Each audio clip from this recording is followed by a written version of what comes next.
Hi friends, this is Caitlin and I am so excited to welcome you back to my channel.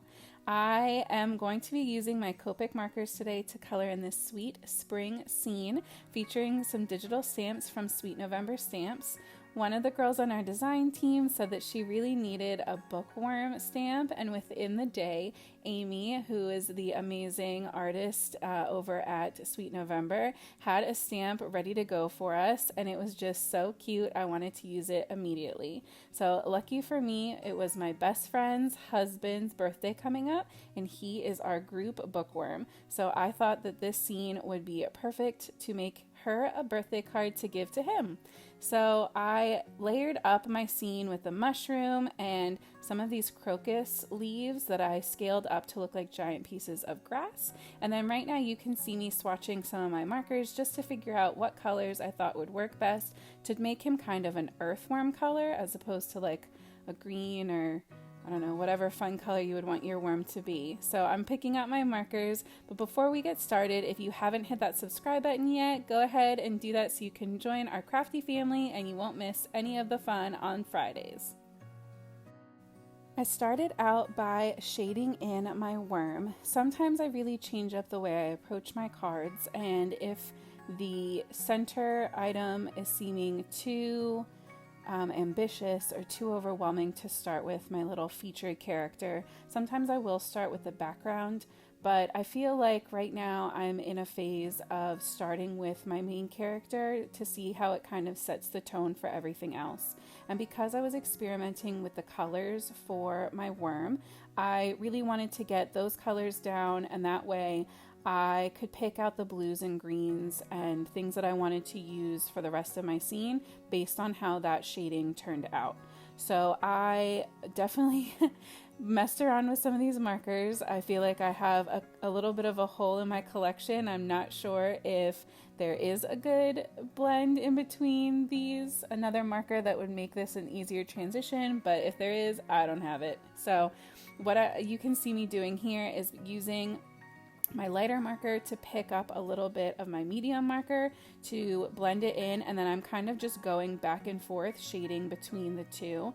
I definitely oversaturated my paper, but I just made sure that I kind of gave it a break, and you'll see in a minute I move to a different section and then I come back to it later. You don't want to soak through your paper so much that it starts to bleed. I'm working on Copic Express It paper, which is my absolute all-time favorite paper to work on with my Copics. So it really isn't prone to bleeding. It's made for these markers. And I feel like that's why I was able to put so much ink on the paper without it starting to bleed. But even then, right at the bottom, the ink started bleeding out onto the book, and you'll see later I came up with a good save for that. But I definitely had a lot of fun with this one, and the blending is definitely not perfect, but you'll also see that when I started to go over everything to do a second layer and kind of build up on my shading and trying to smooth things out, once I decided that it wasn't going to be smooth, I took my lightest shade and my medium shade and kind of stippled them over the worm to kind of give him the more texture, so that way any of my blending that didn't turn out, you know, as smooth as I normally would have wanted ended up looking very intentional. So I think that's something you can always keep in your back pocket, especially I do this a lot when it comes to things like rocks or something like that where you want a bumpy texture. Don't stress yourself trying to get a perfect blend, because you can always go back over with your lightest or medium marker and add in more bumps and more stippling, and you can just play up that texture to make it look more realistic. So I also had a lot of fun changing up my shading with the worm's glasses.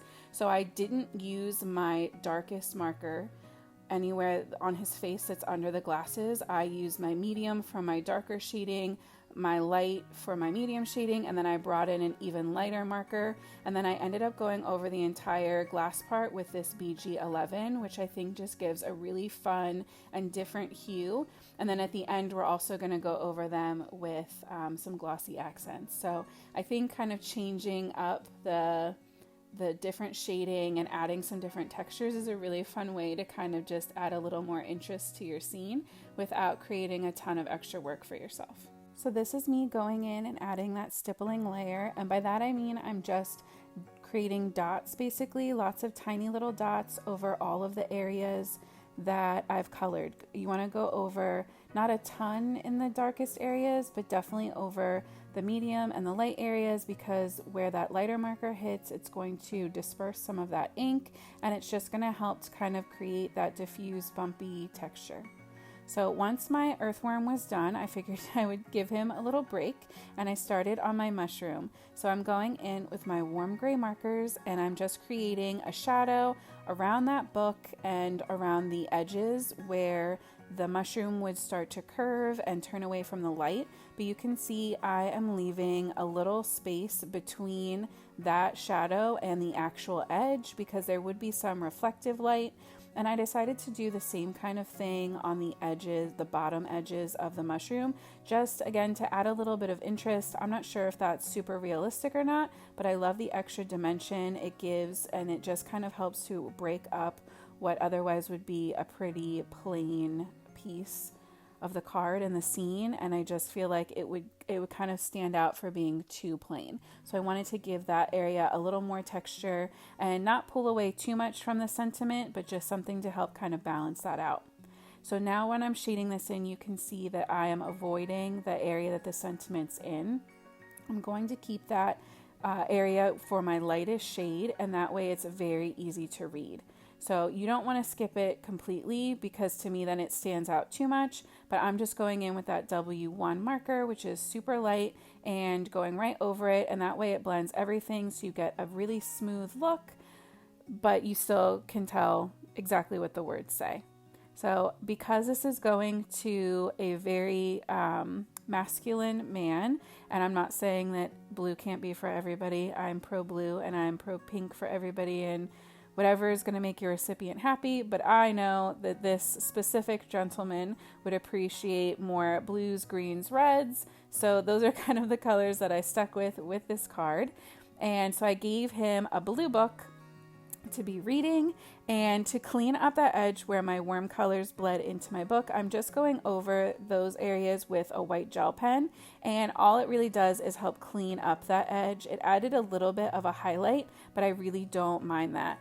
So then it was time to go in and start shading in the grass. So I picked some very bright and cheery spring greens. I've been trying to slowly grow my green collection, and something about watching other people coloring spring scenes has just made me realize that I didn't have the green combinations that I really wanted. So I have added a few new markers to my collection, and I was very grateful to have them today when I was starting out.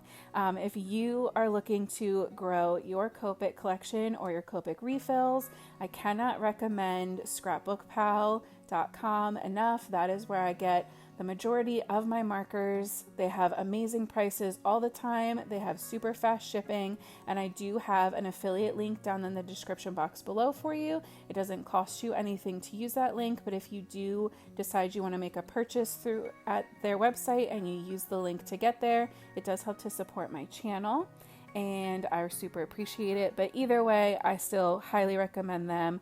I can't say enough good things about them, and I'm obviously a Copic addict now, so I definitely reach out to them and go through their site when I need to keep building on my stash. So I went through the bottom part of my scene and just filled that in with a solid darker green. I wanted to kind of create some weight there, and I didn't want to have to worry about doing a ton of blending. I just didn't want it to be the focus of the card, basically. So I just left that part plain and solid and left the blending, the really pretty blending, to go on the actual grass pieces themselves. And then once we color in the sky, we're going to go in with another green marker and start creating extra background grass as well. But because I didn't want any of that to bleed or smear, I went in to do my sky first. And I just did a really simple, mostly two-color blend for this. I did bring in a lighter third color right at the top, but once I trimmed everything down, I really don't think you can even see the lightest blue that I used. So I'm just trying to use some very long strokes so that everything has a little bit of a smoother transition. But you can see I'm just doing my best to kind of work around the digital stamps that are there and not overlap into my green as much as possible. But because these are a little bit lighter markers, my bigger concern was dragging green outside of the lines, not so much getting blue inside the green, if that makes sense.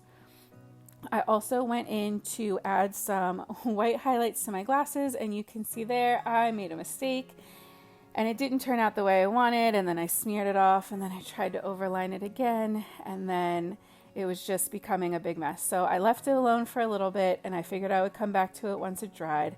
And then now you can see I'm going in with that G28, and I am adding in some flicks to create my own background grass. And for something like this, I find it's easier to kind of do the upper part of the grass. So you get that really nice kind of tapered edge, and then go to the areas underneath if you need to add where, that middle piece of that same piece of grass would be. Because I find that if I do it the other way and I work from the bottom up, sometimes I have a hard time lining up the angles and it just doesn't look right. And I'm sure I'm overthinking that, but it bothers me. So if it bothers you too, try doing it that way, where you do your upper flicks first and then go in to build your middle pieces. Definitely play around with it, because there's no one way to do anything when it comes to art, right? So I waited until my white gel pen had dried and I was able to go over my highlights a little bit more. And now I'm just trimming down my panel. I like to leave a little bit of extra all the way around, so that way the areas where my marker would catch, I can just trim those off on the edges to get a really nice clean look to my card. And I cut out this really cute blue diagonal stripe that kind of matched the book. And then when I glued it down, it wasn't straight. And when I tried to pull it up, I tore it. So you'll see here in a second that I end up with a second piece of blue. I saved the bigger piece that I tore the corner of, because I'm sure I'll end up die cutting something else out of it and it won't go to waste. But I just wanted to leave that in there because it's so easy to edit those things out on YouTube. And I just think it's not fair to share with people that everybody messes up. Everybody makes mistakes. So I'm using a adhesive eraser to take off a little bit of the tape runner that escaped over the edge of my card. And now I'm going in with that Glossy Accents. This looks cloudy when it goes on, but it does dry clear. And I found that by letting my gel pen dry for a couple minutes, when I went over, I just made sure to not really move the area that's over the pen a lot, and I didn't have any issues with it bleeding. So I hope that you are feeling super inspired by this card. I love making Copic scene cards like this and sharing my Copic coloring tips with you. Like I said, I hope you're feeling super inspired. Thank you so much for coming to hang out with me today. I hope that you have an amazing week, and as always, happy crafting.